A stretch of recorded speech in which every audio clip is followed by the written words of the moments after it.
तो स्वागत है आपका मेरे इस यूट्यूब चैनल में। तो आज हम क्लास 11 का करने जा रहे हैं इंग्लिश। ठीक है, इंग्लिश कोर इसमें 14 मार्क्स का है और 1 आवर आपको टाइम मिलेगा इंग्लिश कोर। ठीक है, क्लास 11 आर्ट्स के लिए। ठीक है, आर्ट्स साइंस दोनों को बच्चे देख सकते हैं क्योंकि ये इंग्लिश कोर जो है दोनों का होता है ना। तो हम लोग स्टार्ट करते हैं क्वेश्चन को। सबसे पहले आपको यहाँ पे दिया गया है पैसेज को पढ़ना है। इस पैसेज को उससे रिलेटेड जो क्वेश्चन पूछा गया नीचे उसका जवाब देना है। ठीक है, तो कोर्स हम पढ़ते हैं पैसेज को, आप लोग देखिएगा। Read the following passage carefully and answer question numbers 1 to 5। ठीक है, 1 to 5 में इसका आंसर है। देखो, the Amazon rain forest of 10 referred to as a lungs of earth. मतलब लॉन्ग्स ऑफ अर्थ क्या हुआ? पृथ्वी का फेफड़ा किसे कहा गया है? Amazon rain forest. ठीक है, पृथ्वी का फेफड़ा is one of the largest and most body wars ecosystem in the world, spanning across the countries in South America. It covers an area of approximately 5.5 million square kilometers, making it largest rainforest on the planet। मतलब बता रहा है ये लगभग कितने area को cover कर लेता है। यहाँ बता रहा है ये जो है 5.5 स्क्वायर किलोमीटर्स। 5.5 मिलियन का अर्थ हुआ कि यहाँ 55 लाख वर्ग किलोमीटर। ठीक है, 55 लाख वर्ग किलोमीटर एरिया को ये कवर कर लेता है। पूरा रेन फॉरेस्ट फैला हुआ है उतना दूर तक इसमें। ठीक है, उसके साथ साथ यहाँ पे एक चीज और बताया गया है। कहाँ गया? हाँ, planet rain forest making the. आगे देखते हैं। This vast forest is home to an in diverse variety life, including Jerez sloth and more than 400 billion trees। और इसमें लगभग कितने हैं? 400 बिलियन मतलब चार क्या बोलते हैं, 400 अरब से अधिक वृक्ष वहाँ पे मौजूद है। ठीक है, 400 अरब। और ये जो है Amazon plays a vital role in the regulation of earth climate, absorbing carbon dioxide and producing oxygen. मतलब ये जो है मदद करते हैं पृथ्वी को किसके लिए? देखो मैं चेंज करता हूँ पहले बुक कलर यहाँ पे। हाँ, ये कार्बन डाइऑक्साइड को कम करते हैं और ऑक्सीजन को बढ़ाते हैं, प्रोड्यूस करते हैं ऑक्सीजन को, उत्पादन ज़्यादा करते हैं। इसी हेल्प के द्वारा effects of global warming the forest है ना।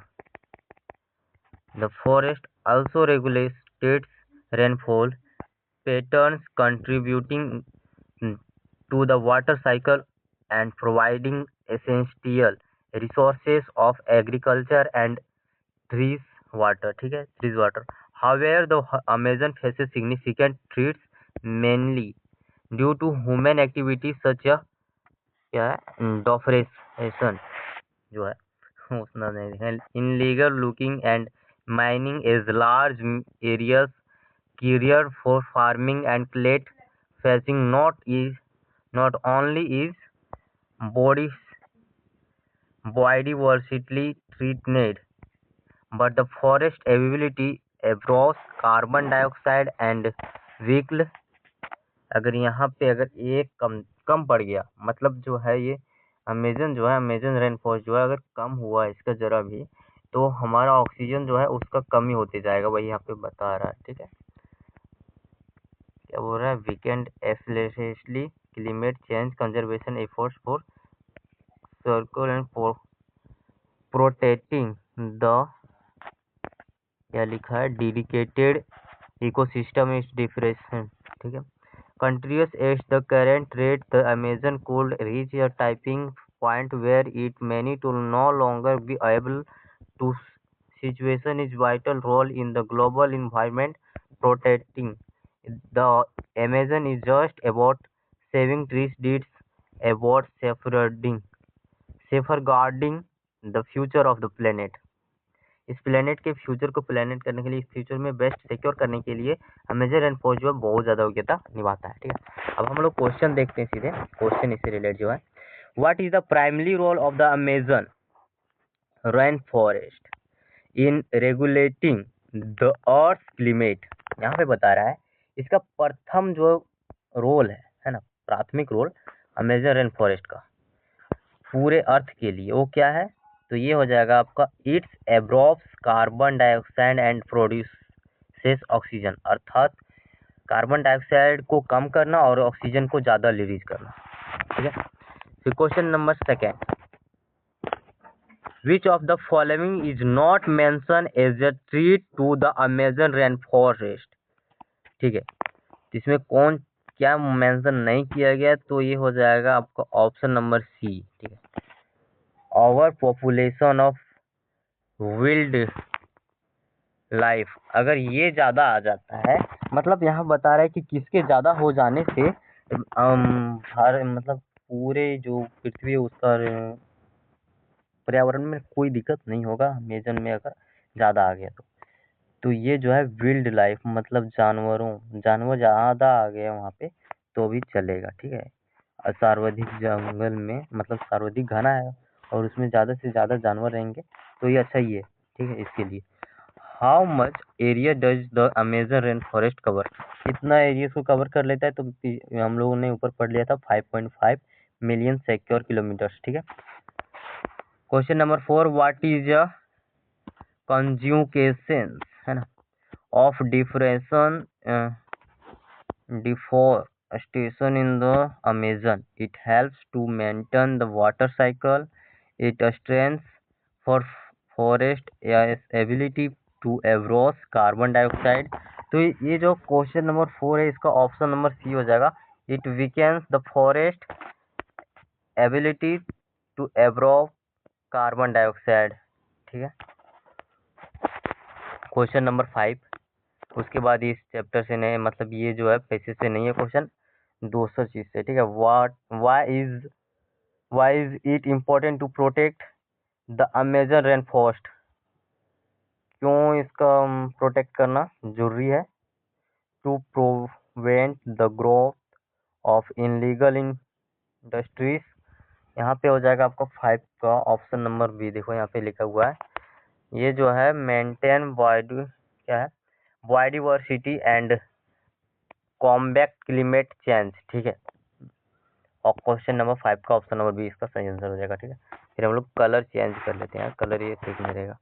क्वेश्चन नंबर चलते हैं हम क्वेश्चन नंबर 6 की ओर, what is the primary advantage of using abbreviation in note making, तो ये हो जाएगा आपका, बता रहा है कि यहाँ पे advantage of using abbreviation is note making, तो 6 का ऑप्शन नंबर बी हो जाएगा, ठीक है। मतलब कम समय लगेगा, जहाँ पे देखो यहाँ पे बोल रहा है कि आपको अधिक नोट बनाना है तो उसमें लॉन्गर टाइम लगता है ना, ज़्यादा टाइम लगता है, तो वहाँ पे बता रहा है it's reduce the time taken to write the notes, ठीक है। Question number 7, when writing a summary which of the following should be avoided, तो यहाँ 7 का सी हो जाएगा, इंक्लूडिंग अननेसेसरी मतलब अनावश्यक डिटेल्स, जब आप समरी लिख रहे होंगे उस टाइम आपको क्या नहीं करना है, तो जो अनावश्यक चीज़ें हैं उनको नहीं लिखना है, नहीं तो टाइम वेस्ट होगा जिस ऐसे ही, ठीक है। फिर हमें आगे देखते हैं, आगे हमें दिया गया है एगो बुक, मतलब एक चैप्टर का दिया हुआ है यहाँ पे हम लोग को पैराग्राफ, इसको पढ़ना है और इससे रिलेटेड जो क्वेश्चन दिया गया है नीचे इसका आंसर बताना है, ठीक है। तो हम स्टार्ट करते हैं। यहाँ पहले है, read the following lines from your poem carefully and answer question number 8 to 10, टू ये क्वेश्चन का आंसर देना है, पढ़ लेना। The laburnum top is blooming, it tells yellow and long small branches softly swaying, है ना। The bird's voice is hard in the yellow of the tree singing its song at the same time. The Lebanon golden gloss fills the air and in its shade. The bird singing to call its golden tune, the wind breeze. Question number 8. What is the primary image described the poem The Lebanon Top?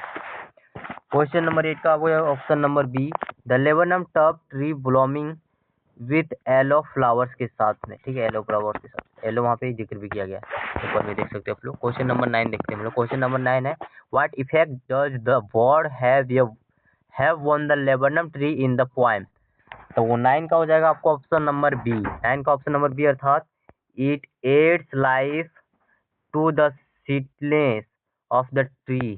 Question number 10। Question number 10 में देखो, what word in the poem suggest the soft movement of the tree. Soft movement of the tree, glow होगा, swaying होगा। तो यहाँ पे पहले पढ़ लिए हम लोग, स्वेविंग शायद यही होगा ऑप्शन नंबर बी 10 का। हाँ सही है, स्वेविंग। ठीक है, ऊपर ही देख सकते हो आप लोग, दिखा देता हूँ मैं। यहाँ पे पढ़े थे कहाँ, अरे हाँ ये रहा, सॉफ्टी के बाद है ना, सॉफ्टली के बाद। तो क्वेश्चन नंबर 11 चलते हैं हम लोग। What is the relationship between the rain and the earth as described in the poem the voice of the rain. इन दोनों में क्या रिलेशनशिप है, किसमें, the voice of the rain में। ठीक है, यहाँ देखते हैं। तो 11 का आपको हो जाएगा, देखते हैं। The rain punishes of the earth, the rain provides life to the earth. हाँ, रेन जो है अर्थ को प्रोवाइड करता है क्या, लाइफ।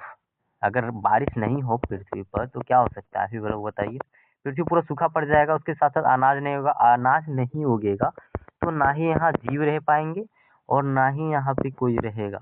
तो एक तरह से एक खंडर जिसे बोलते हो ना, तो ये फालतू ग्रह के रूप में फिर आ जाएगा, कोई नहीं रहेगा यहाँ पे, रहेगा ही नहीं। जब बारिश नहीं होगा तो कोई नहीं रह सकता। ठीक है, question number 12। How does the poet feel about the loss of childhood.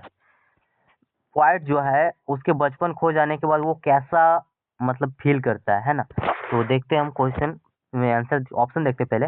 He regret losing the innocence of child. अगर आप चैप्टर पढ़े होंगे तो आपको इनोसेंस, मासूमियत के बारे में पता होगा कि जब चाइल्डहुड के जो पोइट हैं, वो उनका जब क्या बोलते हो, चाइल्डहुड लॉस हो जाता है, वो खो देते हैं, तो लूसिंग करते हैं कि जब देखते हैं किसी मासूमियत का चेहरा, जब बच्चे का चेहरा देखते हैं तो उसे आप याद पड़ता है कि मैं भी इसी की तरह हुआ करता था।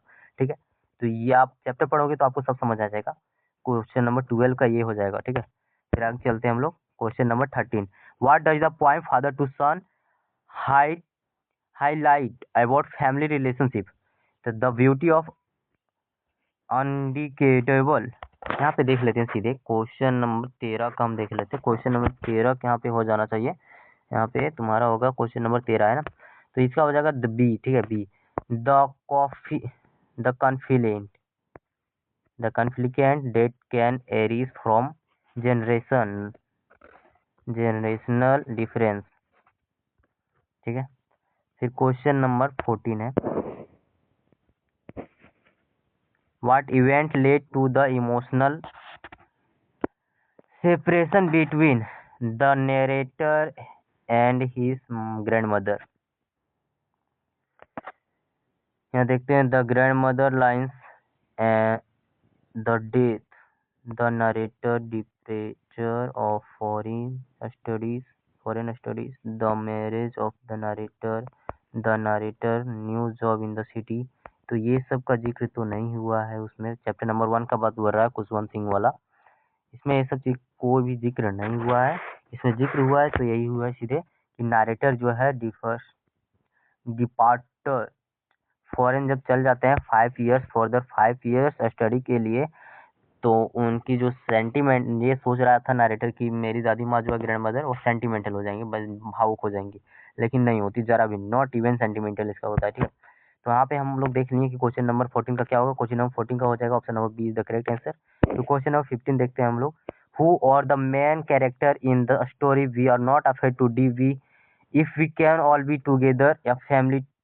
यहाँ पे क्या होगा, मेन कैरेक्टर क्या है, मेन कैरेक्टर किसका है, two young boys and their parents, या ग्रुप ऑफ एक्सप्लोरर्स, या शिप क्राउ, या family of silo.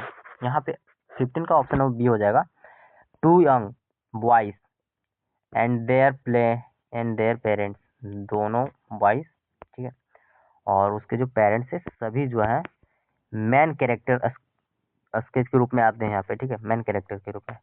Question number 16 है। क्वेश्चन नंबर 16 है, हाउ वर्ल्ड वाज टेकिंग टूट खामून व्हेन ही बिकम पावर फेरो फेरो फेरो। एक किसके बारे में बोल रहा है, ये बोल रहा है आपका, अगर आप पढ़ोगे इस चैप्टर को तो बढ़िया से पढ़ लेना, ये जो है tour the saga continuous chapter से है ना, tour the saga continuous chapter से, मतलब इजिप्ट के बारे में इसमें बात होता है। तो ये हो जाएगा आपका 16 का option number C, 9 years old है ना, 9 ईयर्स ओल्ड फेरोस इसका जो है वो आज कितने, मतलब 9 ईयर्स में ही जो ये बिकम हो जाता है, बन जाता है राजा। ठीक है, आगे चलते हैं हम लोग question number, what is the central theme of the ailing planet the green movement role. तो 17 का आपको ऑप्शन नंबर सी हो जाएगा सीधे, the environmental degradation and the role of the green movement in saving the planet। ठीक है, question number 20, from where was professor Gaitonde travelling to. तो 18 का हो जाएगा ऑप्शन नंबर ये, यहाँ पे दे रहा पहले 18 का ऑप्शन नंबर ये हो जाएगा, लेकिन यहाँ पे ऑप्शन तो दिख नहीं रहा bro. From planet Bombay, Pune to Bombay, from Pune to Delhi, from Bombay to Pune. Sir ये ऑप्शन दिया हुआ ए बी सी करके, और नो वेयर डी दिया है, यहाँ पे नहीं दिया है। तो ये गए थे पुणे टू बॉम्बे, बॉम्बे। ठीक है, Pune to Bombay. Question number देखते हैं 19, what is the meant by Korra. Korra का मीन्ट क्या होता है, तो इसका हो जाएगा ऑप्शन नंबर सी, मोनेस्ट्री नहीं है, होगा टेम्पल नहीं, सर्क्यूमेम्ब्यूलेशन। ठीक है, यही होता है। आप लोग पढ़े होंगे चैप्टर तो जानते होंगे, मैंने तो पढ़ा है इसको। What mystery surrounding King to the date is still disputed, the discovering to the saga continues। तो ये हो जाएगा आपका 20 का ऑप्शन नंबर डी, द एक्सट्रेस cause of his death which remains the unclear despite है ना इन्वेस्टिगेशन। बाकी मैं इसका अर्थ तो अभी नहीं समझा सकता हूँ, सॉरी, लेकिन वीडियो जरा भी पसंद आया है, मैंने अपने हिसाब से बहुत ज़्यादा प्रयास किया है आपको समझाने का, जितना हो सका मैंने समझाया। ठीक है, बाकी अगर आपको कोई भी कंफ्यूजन है तो मैं उसको दूर करने का पूरा प्रयास करूंगा, आप मुझे कमेंट कीजिएगा। Thanks for watching this video. और हाँ, आगे बताना है कि आगे किसका वीडियो चाहिए, कमेंट करना है। देखो कमेंट करिएगा तो मैं वीडियो बना सकूंगा, नहीं तो दूसरे क्लास का अगर कमेंट करता है तो मैं उन लोगों को दे देता हूँ। अगर आप कमेंट करोगे तो आप हिस्ट्री का मांगो, जियोग्राफी का मांगो, इकोनॉमी का मांगो, पॉलिटिकल साइंस का मांगो, हिंदी का मांगो, तो मैं सबका प्रोवाइड करूंगा। जो भी चीज़ आप मांगोगे, चाहे कोई टॉपिक हो, चाहे इसी में कोई कंफ्यूजन हो, तो मैं कंफ्यूजन भी दूर करूंगा। Thanks for watching this video, और अगर वीडियो पसंद आए तो एक लाइक शेयर एंड सब्सक्राइब जरूर कीजिएगा। ठीक है।